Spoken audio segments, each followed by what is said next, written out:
Hey now! What is up, everybody? My name is Mike Brown, aka Review King MB, and Daredevil is back. I am ecstatic that Daredevil is back. Victory! Holy shit, how much did I actually contribute? I don't know!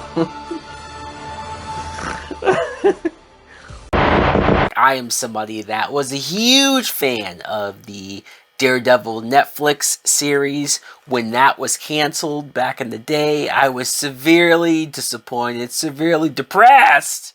You could even say I canceled my Netflix. I was so angry at them. And there was even a hashtag Save Daredevil campaign going on that I was proudly a part of. But to my surprise, and to a lot of people's surprise, they listened.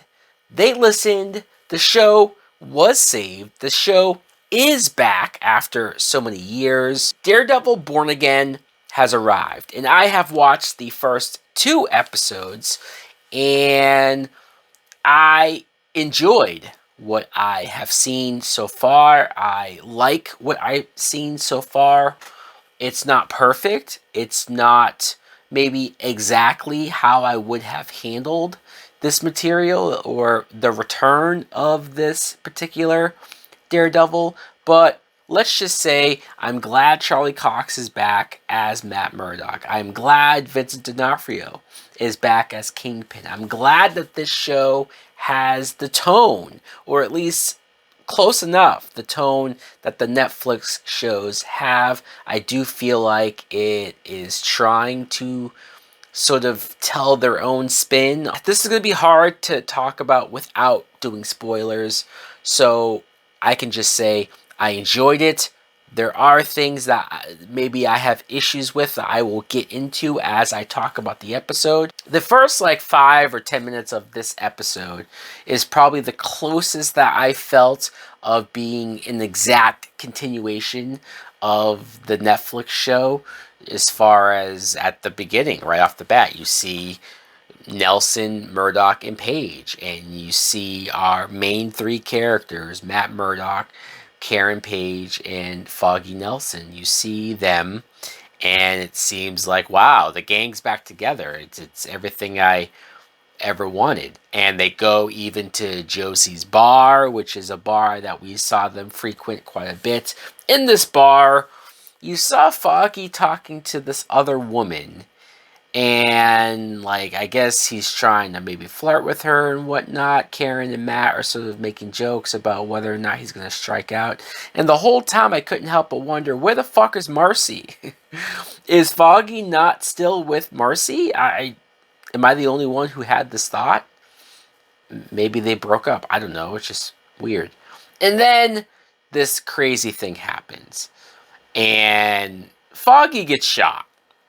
And I know that it's been sort of heavily rumored. It's been heavily kind of talked about with the fans. I've seen people say that, oh, Foggy's going to die. It's going to be this whole thing. He gets shot. He gets shot by Bullseye, who is the returning character from season 3 of Daredevil, Poindexter. You see him, and he's clearly trying to get revenge on Matt, I guess. And before he tries to kill Karen, Daredevil shows up, and they have this fight.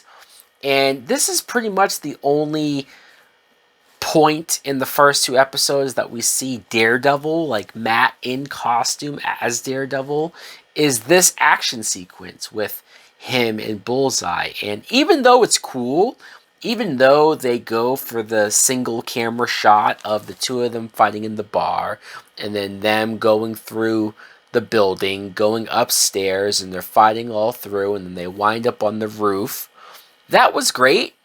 However, it wasn't perfect, because you could tell they were using heavy CGI when it comes to the smoke or the fog or whatever that was supposed to be in the bar. I guess it was to hide or mask whatever was going on, whatever they had to do to make this scene play out and make sense. I just wish it looked a little better. Wish it looked a little more practical, a little more real. Again, I'm trying not to complain because at the end of the day, we should feel lucky. We should feel glad that it's back. It doesn't mean that the show's not warranted the criticism when it's there. And then when you get to the roof, Matt is listening to Foggy's heartbeat and he's hearing Karen, and eventually he hears that Foggy dies. He hears his heartbeat stop. And Matt, enraged, throws Bullseye off the roof of this building. And I, out loud, audibly said, "Holy fuck." Like, he just, at least I thought at the time, he just killed Bullseye. It looked brutal. That shot looked great. Dexter, Poindexter, he's still alive. Bullseye did not die there, so alright. But the point is, Matt was willing to cross that line. He did not care at that point if Bullseye lived or died, and you see him take his mask off, and one of the detectives who was in the bar sees this, which will sort of convey their relationship going forward, Matt and this cop. And from that day forward, Matt has given up being Daredevil. And we jump ahead a year later. I don't know if that's the last we're going to see of Bullseye. It's kind of crazy if it is, because I've been waiting a long time to get a payoff to Bullseye or seeing him in a Bullseye costume. And I kind of feel like I didn't fully get it. Also, Matt has a conversation with Karen because apparently they haven't talked much since Foggy's death in this last year. And you find out that Karen moved to San Francisco.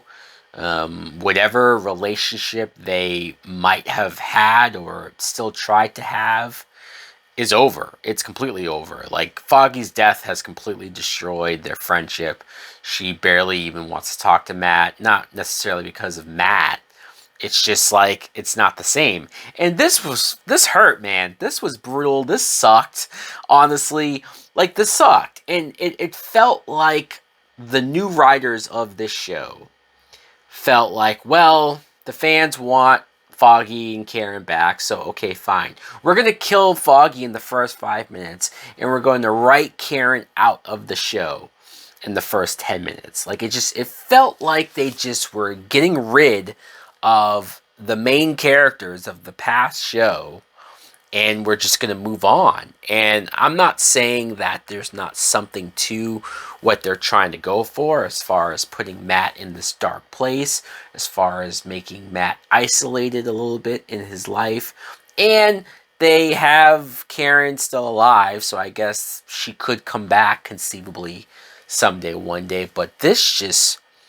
And I know not everybody was maybe a fan of Karen or a fan of Foggy. I know I had my issues with Foggy. It's just as far as, maybe finding them annoying at times. But that didn't mean that I wanted them killed off. That didn't mean that I wanted them gone day one, So I am very conflicted about that. I'm very back and forth about that. I think this could suck, or, hopefully the rest of the show going forward, the rest of the episodes, warrant the fact that I won't be nearly as bothered as we go along. The new opening credits, the new opening intro for the show, it's obviously not the same as the Netflix one. I wasn't expecting that. Even the theme, like, they've kept the theme, at least in theory, or some tones of it, but they've remixed it, they've remade it. It is different. We see Kingpin announces that he's running for mayor. He ends up winning the mayor election, and this is great. They tease this at the end of Echo, and I wanted to see... It's interesting that Fisk is somebody who is actually trying to go on the straight and narrow. He's actually trying to maybe do good for the city. I mean, I'm sure a lot of his previous actions or his previous instincts, criminal instincts, will creep in. We've already seen some hints of that for sure. But I want to follow Fisk in this role as the mayor. There's several scenes of him seemingly trying to do things on the up and up, and the commissioner doesn't like him. Some of the cops don't like him, and he's kind of trying to get everybody to be on his path, on his track. They had a couple of what they call BB reports, where this girl is interviewing people on the street. I kind of like this, just getting a sense of POV of the people of New York and how they feel in the city, how dangerous it is, especially with Daredevil not being around anymore.